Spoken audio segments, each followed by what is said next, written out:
আজ বুধবার ২৫ মার্চ ২০১৫ বিকেল ৫টা ১৫ মিনিটের দিকে ভয়াবহ এক বিপর্যয় নেমে এলো পদ্মা নদীতে। পটুয়াখালী থেকে ছেড়ে আসা একটি যাত্রীবাহী বাস ফেরিঘাটে ওঠার অপেক্ষারত অবস্থায় হঠাৎ নিয়ন্ত্রণ হারিয়ে গভীর পদ্মায় তলিয়ে যায়। আশেপাশে অনেক মানুষ উপস্থিত থাকলেও মুহূর্তের এই দুর্ঘটনা ঠেকানোর কোনো উপায় ছিল না কারো কাছে।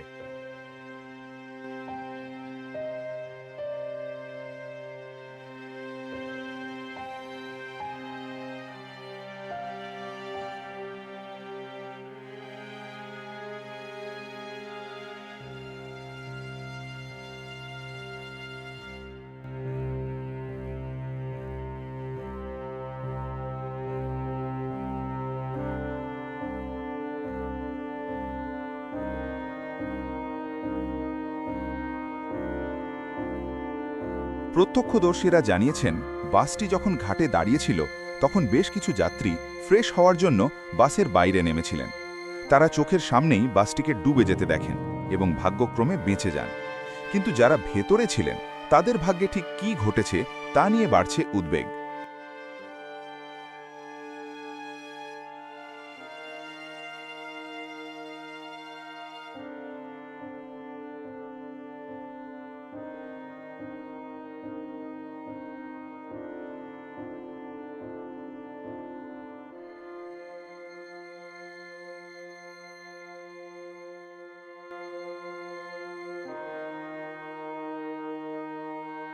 খবর পেয়ে ঘটনাস্থলে পৌঁছায় উদ্ধারকারী জাহাজ হামজা। যদিও সন্ধে হয়ে চারপাশ অন্ধকার হয়ে এসেছে, তবুও ডুবুরি দল এবং উদ্ধারকর্মীরা বিরামহীন চেষ্টা চালিয়ে যাচ্ছেন। স্থানীয়দের দাবি অনুযায়ী এখন পর্যন্ত প্রায় ১৭ জনকে জীবিত উদ্ধার করা সম্ভব হয়েছে। তবে বাসে থাকা ৫০ থেকে ৬০ জন যাত্রীর প্রকৃত অবস্থা নিয়ে এখনও ধোঁয়াশা রয়ে গেছে।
উদ্ধারকর্মীরা জানিয়েছেন, পানির গভীরতা এবং অন্ধকার কাজের গতি কিছুটা কমিয়ে দিচ্ছে।